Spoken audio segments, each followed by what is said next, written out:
Standard fare of a lurker who had an idea and wanted to see what this sub thinks of it. Looking forward to criticism and pointers. I bet you they laugh at us, you know? Oh, not just us, but at everyone. Every damned race in the galaxy has to be a sad joke to them. Why? Well, let me ask you something simple first. How do we fight wars? With warriors, right? We and everyone else has their group, warriors or drones or whatever it is in whatever language they all speak. Now, what is the purpose of a warrior? Doesn't matter if it's one of us or one of the fish or bugs or anyone else. Our purpose is to fight with honor for our people, to not bring shame to those who came before us and trained us, and to make the ones we are fighting for proud. Shame and dishonor are worse than death to us and everyone else out there, except for them. Warriors become warriors for different reasons. Foolish kids wanting glory, fathers to protect families, or hell in the bugs, it's quite literally in their genes. But it all comes down to the same thing. We fight with whatever weapons we have for pride and honor, in the hopes that we can see our enemies as nothing but corpses in front of us. We fight to prove that we are better than all others. But not them. You know what they call them. The people that fight for them. It's a word that no one else in the galaxy has. Soldiers. They don't have warriors. Even if some of those soldiers think of themselves as being like warriors, they aren't. Now everyone, what is the difference between a warrior and a soldier? Don't know? I don't blame you. It's a pretty alien concept to us. A soldier fights to win. Sounds stupidly obvious, doesn't it? But it's a lot more subtle than you think. They don't fight for honor or glory or to protect people. That may be why they became soldiers in the first place, but that's not why they're soldiers. It's because it's their job. A job. Like an engineer or a business owner or a cook. They will do their job to the best of their ability, and they will use any means at their disposal to ensure that they complete their job and win the battle and ultimately the war. They don't need to face their opponent and in fact prefer to kill from a distance or even from behind or from the shadows. They don't care about proving that they are superior in combat. They will utilize the most despicable tactics I have ever seen to ensure that in the end they are still standing and what remains of you will never bother them again. Knives in the dark, bullets from far mountaintops, even sneaking up behind you, pushing you onto the ground and jumping on your neck, all of these things are things that they will do. There is no honor or pride in fighting to them, just the single desire to win. An odd thing that comes of this is that there is almost never any enmity from them. They don't have to hate you to kill you, because it's just a job. If you ever meet one of them that has fought in battle against your species, they are more likely to buy you a drink and swap stories about those fights with a melancholic camaraderie than to draw knives and try to avenge fallen friends. You can't do that with warriors from any other species. Our damn pride gets in the way. How do I know this?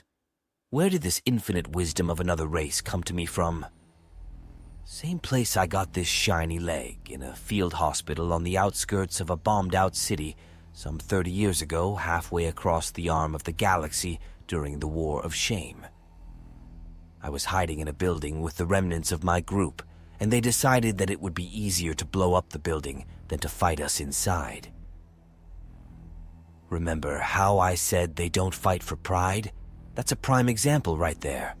I was crushed under the concrete and steel bar reinforcement as I fell with the building. Not my luckiest moment. That, however, came immediately after as they got word of a ceasefire for peace talks. The chunks of building hadn't even stopped raining from the sky before the slab crushing my leg and trapping me underneath was simply heaved aside by the group of them that had called in the artillery that trapped us in the first place. God knows how they did it with their soft little arms, but they grabbed it with their, what do they call them? Fingers, and just wrenched it off me. Too late to save the pulpy mess of my leg, but fast enough to save the rest of me. I spent 4 months between several hospitals while they took care of me and patched me up before the treaty was signed and we were allowed to go home. The squad that pulled me out, they came to visit me in the hospital and actually apologized to me.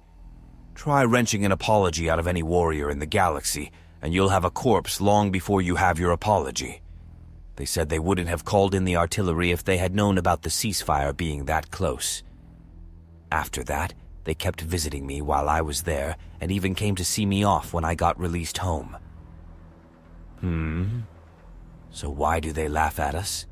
Just look at that parade out there, all those hopeful young idiots marching past with their regiments.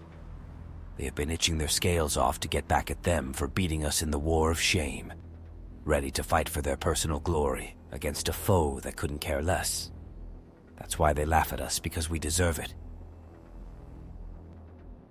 Story 2. Mecha, From Dust to Dust. Even after all these weeks, she was still having trouble reconciling the fact that they were all still alive.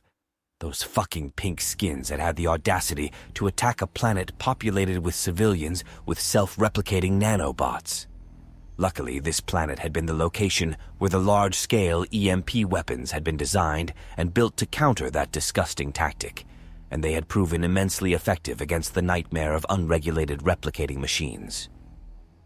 In the months since the assault, the after-action report determined that the humans had released more than 30 kilograms of the nanobots into the atmosphere on that day, an amount that was frankly frightening, as the package that had demolished the gas giant in their own system had only been 1 kilogram if their history could be believed.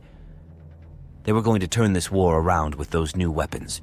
The schematics had already been uploaded across the Republic, so even if something happened to this planet, they would have an effective counter to the problem. She chuckled to herself as she revved the throttle on the scout bike. Not that anything that the humans could do was capable of getting through the planetary defense grid. The massive facility loomed behind her, and its shadow stretched far in front of her. The spires of the electromag missile accelerators strove to outdo each of their neighbors as they stretched towards the sky. Over 300 of them comprised the facility, providing not only offensive capability to any orbit around the planet in under 5 minutes, but also enough chaff and counter-missile fire to protect itself against any conceivable spaceborne assault. Weaving among the trails in the mountains surrounding the valley-based facility, she checked her map. Scientist Yoha had detected some kind of seismic anomaly a few kilometers away, and lobbied the facility commander to send her to check it out. Something about a possible smuggler's den used to launch contraband into orbit using the mountains around the facility as a low-tech but effective cover from the phase sensor arrays. Suddenly, there was a raucous rumbling from around the bend in front of her. The noise was incredible. If this was some smuggler operation, then she had no idea how they hadn't been found out before now, as she was sure everyone back at the base would be able to hear that noise even if they were asleep. It sounded as if the side of the mountain was falling off. As she rounded the bend, she noticed that she was partially correct. Chunks of the mountain in the distance in front of her were simply falling away from the face and revealing something. "This is no smuggler base," she screamed in her head as she clawed for her binoculars. She couldn't see through the dust very well, but there was no mistaking those black angular frames. Those were human power armor suits. But still, something didn't seem right. Then she saw the trees at their feet and dropped the binoculars from nerveless fingers. The scale. They couldn't be that big. As her hands started shaking, trying to move of their own volition to her comm unit, like her instincts were screaming at her to do, her mind utterly failed to do anything except watch as each of the 4 monstrosities lifted their feet in synchrony and stepped out from the face of the mountain. Their movements far more fluid than powered units had any right to be. Each step they took knocked trees aside like toothpicks, and they devoured the distance between themselves and her, sitting on her little bike, shaking like a tiny girl experiencing her first thunderstorm. If they noticed her, they gave no indication as they marched through the valley. Once they rounded the bend that shadowed them from the facility, they suddenly changed their stature and decided that simply existing was not enough of an impossibility as they lowered their center of gravity and charged towards the facility. She finally grabbed her comm and screamed on the priority channel, "Code Zulu! Imminent assault on the Planetary Defense Center! 4 targets coming from the east!" But as the explosions blossomed at the wall of the facility, She knew that nothing she could have done would save those people. The black bipedal monstrosities breached the wall and began their destruction amongst the field of spires. And as the first of them fell, the fireballs blossomed in the sky as the fleets fought for their lives. Story 3: Unexpected Expectations. When we were alone in the infancy of our species, we looked to the future with a mixture of hope and trepidation. Would we find others out there in the swirling dark of space? Would we craft the minds of people from materials pulled from the unfeeling stone found beneath our feet and fill them with the animation of life with our mastery of science? How would we interact with these minds that had grown from beginnings so far removed from our own? That had either been shaped by forces and perhaps even chemistries so different from our own life-giving cradle world that their fundamental requirements would be fatal to us, or that had no trace of the biological at all, beings of logic and mathematics operating at speeds to leave us in their metaphorical dust.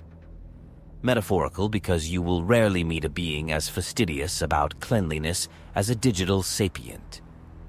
All comments about cleaning robots aside, it's not that surprising when you think about it, given how inorganic mechanical systems that lack the self-repair functions of biology respond to grit and abrasion. In hindsight, it is understandable that we were afraid of the unknown. There was not a single example that we could point to help dispel our unfounded fears of interaction with alien beings, where neither us nor they would have the ability to derive any context of understanding between us. And so our literature was filled with speculation about wars between species due to incompatible responses to stimuli between species, or AI revolutions turning on their creators due to supposedly incompatible goals and purposes, and the inability of there to be any context to bridge the gap. Thankfully, the universe paid no heed to our overactive imaginations, and when we began venturing out among the stars, we were not met with unthinking hordes of utterly alien creatures operating by rules unfathomable to our understanding, and instead met people. Strange people, sure, but just people. Some of them were assholes, and some became friends, but never did we find anything truly, well, alien. It is only at the level of sapience that life is able to take full responsibility for its actions and why there is a seeming lack of the alien in the universe. If the path to improving your situation requires actions that inflict suffering on others, then you will find that path stymied by those that would be harmed. All species learn this lesson while on their homeworld as they form societies and advance. I'm not saying that there is no war in all species history, or even that there is no war even now, but it is possible to determine the reasons for why these happen even among the Gestalt races and the digital sapient conglomerates. And it provides a useful metric for determining when conflict is necessary, namely when some group is purposefully attempting to improve its situation at the expense of others. So with that bit of context into the interspecies interactions of galactic society, and why we all seem to get along with such aplomb compared to what your young species might have convinced itself in its isolation before joining. Do you, Ambassador, care to explain why humanity has terraformed an entire planet into a subtropical climate for what seems to be the express purpose of monocropping the entire surface with a highly potent narcotic substance you call coffee beans?